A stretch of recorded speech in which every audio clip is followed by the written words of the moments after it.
Welcome to the last chapter of Story Time with Karen Story. We're going to finish up chapter 17 of The Lion, the Witch, and the Wardrobe. Aslan and the girls have shown up to the battle and, of course, caught the White Witch by surprise. So here we are. The last chapter is called The Hunting of the White Stag. The battle was all over a few minutes after their arrival. Most of the enemy had been killed in the first charge of Aslan and his companions, and when those who were still living saw the witch was dead, they either gave themselves up or took to flight. The last thing that Lucy knew was that Peter and Aslan were shaking hands. It was strange to her to see Peter looking as he looked now. His face was so pale and stern, and he seemed so much older. "It was all Edmund's doing, Aslan," Peter was saying. "We'd have been beaten if he hadn't been for him. The witch was turning our troops into stone right and left, but nothing would stop him. He fought his way through 3 ogres to where he was just turning one of your leopards into she was just turning one of your leopards into a statue. And when he reached her, he had sense to bring his sword smashing down on her wand instead of trying to go for her directly and simply getting made a statue himself for his pains. That was the mistake all the rest were making. Once her wand was broken, we began to have some chance. If we hadn't lost so many already. He was terribly wounded. We must go and see him." They found Edmund in charge of Mrs. Beaver a little way back from the fighting line. He was covered with blood. His mouth was open and his face a nasty green color. "Quick, Lucy," said Aslan.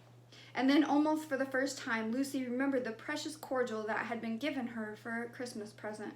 Her hands trembled so much that she could hardly undo the stopper, but she managed it in the end and poured a few drops into her brother's mouth. "There are other people wounded," said Aslan, while she was still looking eagerly into Edmund's pale face and wondering if the cordial would have any result. "Yes, I know," said Lucy crossly. "Wait a minute." "Daughter of Eve," said Aslan in a graver voice, "others are at the point of death. Must more people die for Edmund?" "I'm sorry," Aslan said Lucy, getting up and going with him. And for the next half hour they were busy, she attending to the wounded while he restored those who had been turned into stone. When at last she was free to come back to Edmund, she found him standing on his feet, and not only healed of his wounds, but looking better than she had ever seen him look. Oh, for ages. In fact, ever since his first term at that horrid school, which was where he had begun to go wrong.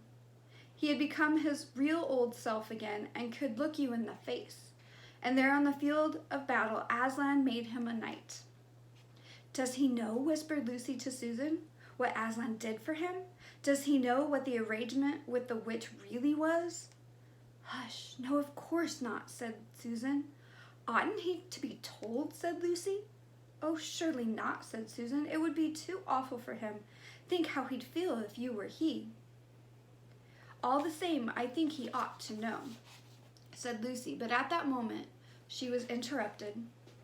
That night they slept where they were. How Aslan provided food for them all, I don't know. But somehow or other they found themselves all sitting down on the grass to a fine high tea at about 8 o'clock. Next day they began marching eastward down the side of the great river, and the next day after that, at about tea time, they actually reached the mouth. The castle of Cair Paravel on its little hill towered up above them. Before them were the sands, with rocks and little pools of salt water and seaweed, and the smell of the sea and long miles of bluish-green waves breaking for ever and ever on the beach. And oh, the cry of the seagulls. Have you heard it? Can you remember? That evening after tea, the 4 children all managed to get down to the beach again and get their shoes and stockings off and feel the sand between their toes. For then, in the great hall of Cair Paravel, that wonderful hall with the ivory roof and the west wall hung with peacock's feathers and the eastern door which looks toward the sea, in the presence of all their friends and to the sound of trumpets, Aslan solemnly crowned them and led them to the 4 thrones amid deafening shouts of "Long live King Peter! Long live Queen Susan! Long live King Edmund! Long live Queen Lucy!" Once a king or queen in Narnia, always a king or queen. "Bear it well, sons of Adam. Bear it well, daughters of Eve," said Aslan. And through the eastern door, which was wide open, came the voices of the mermen and the mermaids swimming close to the shore and singing in honor of their new kings and queens. So the children sat on their thrones, and scepters were put into their hands, and they gave rewards and honors to all their friends, to Tumnus the fawn, and to the beavers, and giant Rumblebuffin, to the leopards and the good centaurs and the good dwarfs, and to the lion. And that night there was a great feast in Cair-Paravel, and revelry and dancing, and gold flashed and wine flowed, and answering to the music inside, but stranger, sweeter, and more piercing came the music of the sea people. But amid all these rejoicings, Aslan himself quietly slipped away. And when the kings and queens noticed that he wasn't there, they said nothing about it, for Mr. Beaver had warned them. "He'll be coming and going," he had said. "One day you'll see him, and another you won't. He doesn't like being tied down. And of course, he has other countries to attend to. It's quite all right. He'll often drop in. Only you mustn't press him. He's wild, you know. Not like a tame lion." And now, as you see, the story is nearly, but not quite, at an end. Those 2 kings and 2 queens governed Narnia well, and long and happy was their reign. At first, much of their time was spent in seeking out the remnants of the White Witch's army and destroying them. And indeed, for a long time, there would be news of evil things lurking in the wilder parts of the forest, a haunting here and a killing there, a glimpse of a werewolf one month and a rumor of a hag the next. But in the end, that foul brood was stamped out, and they made good laws and kept the peace and saved good trees from being unnecessarily cut down, and liberated young dwarfs and young satyrs from being sent to school, and generally stopped busybodies and interferers, and encouraged ordinary people who wanted to live and let live. And they drove back the fierce giants, quite a different sort from giant Rumblebuffin, on the north of Narnia when these ventured across the frontier.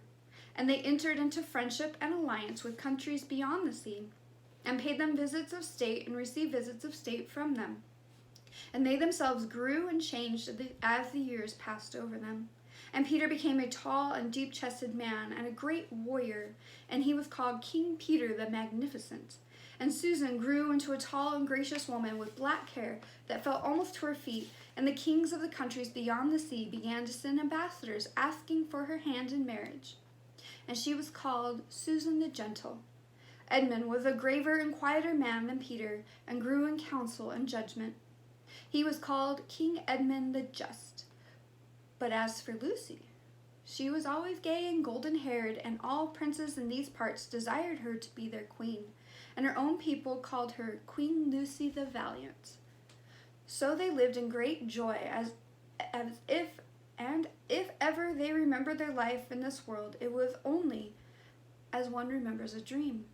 And one year it fell out that Tumnus, who was a middle-aged fawn by now and beginning to be stout, came down river and brought them news that the white stag had once more appeared in his parts, the white stag who would give you wishes if you caught him.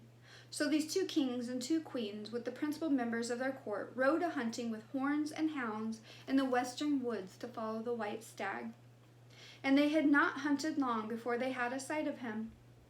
And he led them a great pace over rough and smooth and through thick and thin, till the horses of all the courtiers were tired out, and only these 4 were still following. And they saw the stag enter into a thicket where their horses could not follow. Then said King Peter, for they talked in quite a different style now, having been kings and queens for so long, "Fair consorts, let us now alight from our horses and follow this beast into the thicket, for in all my days I have never hunted a nobler quarry." "Sir," said the others, "even so let us do." So they alighted and tied their horses to trees and went on into the thick wood on foot. And as soon as they had entered it, Queen Susan said, "Fair friends, here is a great marvel, for I seem to see a tree of iron." "Madam," said King Edmund, "if you look well upon it, you shall see it is a pillar of iron with a lantern set on the top thereof." "By the lion's mane, a strange device," said King Peter, "to set a lantern here, where the trees cluster so thick about it, and so high above it, that if it were lit it should give light to no man." Sir, said Queen Lucy, by likelihood, when this post and this lamp were set here, there were smaller trees in the place, or fewer, or none. For this is a young wood, and the iron post is old. And they stood looking upon it. Then said King Edmund, I know not how it is, but this lamp on the post worketh upon me strangely. It runs in my mind that I have seen the like before, as if it were in a dream, or in the dream of a dream. Sir, answered they all, it is even so with us also. And more, said Queen Lucy, for it will not go out of my mind that if we pass this post and lantern, either we shall find strange adventures, or else some great change of our fortunes. Madam, said King Edmund, the like foreboding stirreth in my heart also. And in mine, fair brother, said King Peter. And in mine too, said Queen Susan. Wherefore, by my counsel, we shall lightly return to our horses and follow this white stag no further. Madam, said King Peter, therein I pray thee to have me excused. For never since we four were kings and queens in Narnia have we set our hands to any higher matter as battles, quests, feasts of arms, acts of justice, and the like, and then given over, but always what we have taken in hand, the same we have achieved. Sister, said Queen Lucy, my royal brother speaks rightly, and it seems to me we should be shamed if, for any fearing or foreboding, we turn back from following so noble a beast as now we have in chase. And so say I, said King Edmund, and I have such desire to find the signification of this thing that I would not by my good will turn back to the richest jewel in all Narnia and all the islands. Then, in the name of Aslan, said Queen Susan, if you will all have it so, let us go on and take the adventure that shall fall to us. So these kings and queens entered the thicket, and before they had gone a score of paces, they all remembered that the thing they had seen was called a lamp post. And before they had gone 20 more, they noticed that they were making their way not through branches, but through coats. And next moment they all came tumbling out of the wardrobe door into the empty room, and they were no longer kings and queens in their hunting array, but just Peter, Susan, Edmund, and Lucy, in their old clothes. It was the same day and the same hour, on the day in which they had all gone into the wardrobe to hide. Mrs. Macready and the visitors were still talking in the passage, but luckily they never came into the empty room, and so the children weren't caught. And there would have been the very end of the story if it hadn't been that they felt they really must explain to the professor why 4 of the coats out of his wardrobe were missing. And the professor, who was a very remarkable man, didn't tell them not to be silly or not to tell lies, but believed the whole story. No, he said, I don't think it will be any good trying to go back through the wardrobe door to get the coats. You won't get into Narnia again by that route. Nor would the coats be much use by now if you did. Eh, what's that? Yes, of course you'll get back to Narnia again someday. Once a king in Narnia, always a king in Narnia. But don't go trying to use the same route twice. Indeed, don't try to get there at all. It'll happen when you're not looking for it. And don't talk too much about it, even among yourselves. And don't mention it to anyone else unless you find that they've already adventures of the same sort themselves. What's that? How will you know? Oh, you'll know, all right. Odd things, they say, even their looks will let the secret out.